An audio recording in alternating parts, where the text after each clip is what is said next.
As in the last video where I analyzed every single survivor in Forsaken so we could decide who's the best survivor, today we are going to analyze every single killer in Forsaken and then decide based on facts who's the best killer. I'll go through each killer explaining his abilities, and at the end we are going to see which one has the best balance between chase, speed, attack, cooldown and everything a killer needs to win a match. That being said, let's start.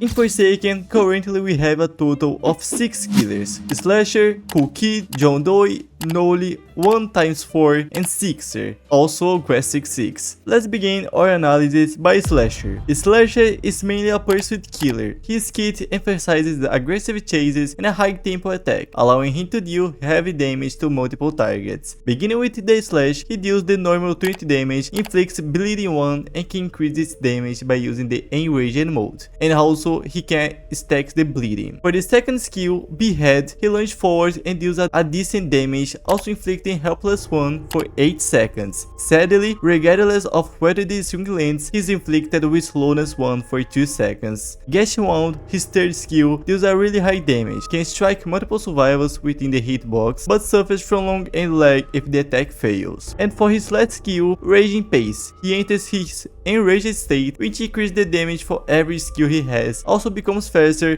becomes immune to stuns, but sprinting is disabled. Now let's move on to the next killer, Cool Kid. Cool Kid is a rushdown killer. He's pretty fast in both sprint and abilities. Also easy to use abilities, making him an aggressive killer that can use his abilities in almost any situation. His M1 is a punch, which is not so good compared to other killers since it has a small range. For his first skill, Corrupt Nature, he launches a projectile that goes through walls and survivors, dealing 15 damage and inflicting slowness alongside revealing the aura. The second skill, Walk Speed Override. He performs a long lunge forward, colliding with the survivors, deals 32 damage and a burning for 8 seconds, causing a total of 47 damage, and that's a lot. And then his last skill, Pizza Delivery, summons 2 pizza delivery bots that seek out the closest survivor. If they make contact with one, deals 15 damage and apply burning and slowness for 3 seconds alongside revealing the survivor's aura. And now let's move on to our big and legendary John Doe.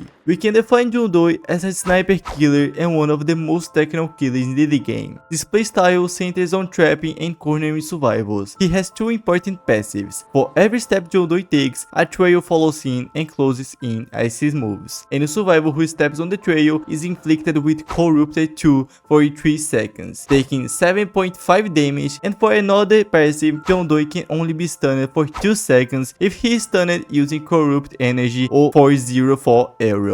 And after the stun ends, John Doe is granted speed 1 for 3 seconds, and for every sentinel alive, the duration is increased by 1 second. So just by that, you can see that John Doe is not a joke.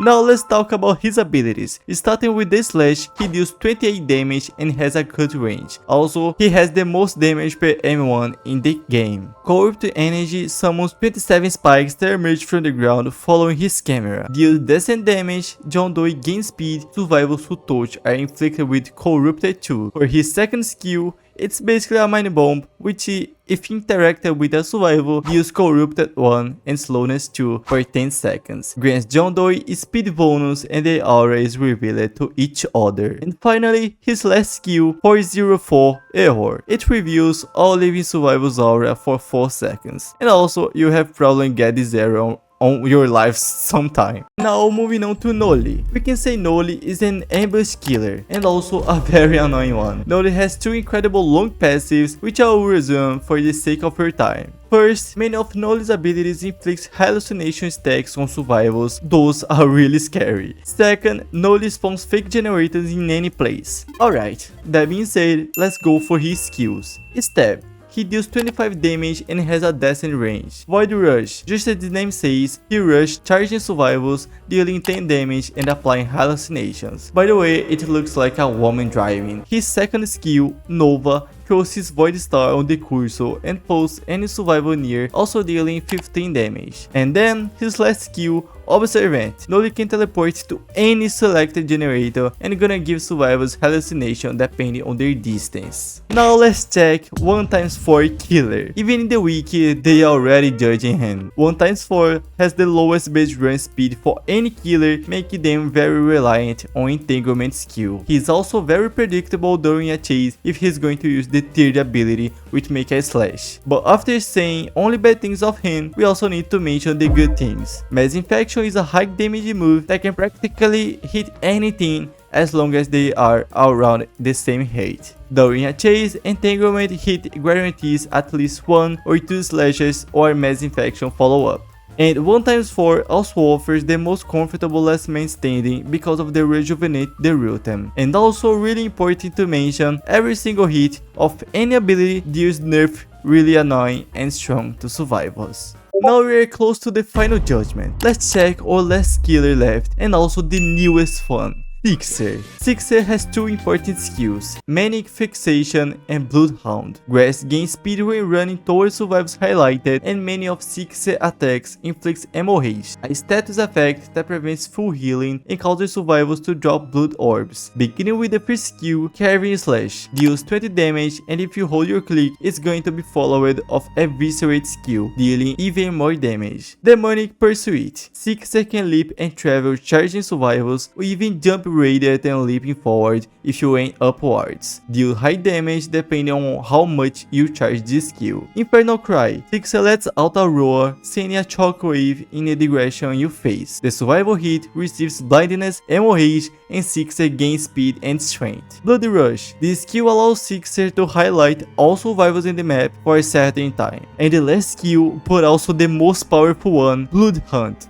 Blood Hunt happens for 25 seconds. This creates a really pitch black fog in the map, not even you are able to see clearly. All survivors are highlighted and all of your skills get buffed a lot. Sixer cannot be stunned, and killing a survivor resets all cooldowns and extends Blood Hunt by 15 seconds. And the most overpowered point, the round cannot end by time reaching 0.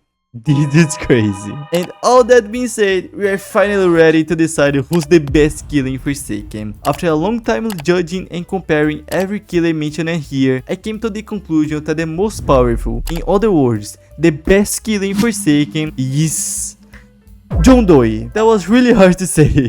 There are so many factors to make this decision, but let me explain why did I choose John Doe as our top killer. John Doe has the highest M1 damage on the game. You can literally win a match just by using Slash. I even did a video doing it. He's also able to set traps, allowing to corner survivors really easy and deal high damage. Just by walking, he can deal damage. If you get used to him and learn the patterns, you're going to become a god in Forsaken. And the last reason with the ability that reveals the survivor's aura. Sometimes you're into a big map and doesn't know where survivors are hiding, so you can just use that and do not lose the match because of hiding seeker. Then the conclusion is, John Doe is the best killer in Forsaken. True or false? Let me know if you agree with me in the comments. If you think different, let me know why and tell me who do you think is the really best killer. Remembering, this is only my opinion, we can't really decide who's the best since there's not a way to do it logically. So thank you very much for watching until here. I wish this video could be helpful for you if you're a beginner or just interested in the team. Hope I see you on the next time.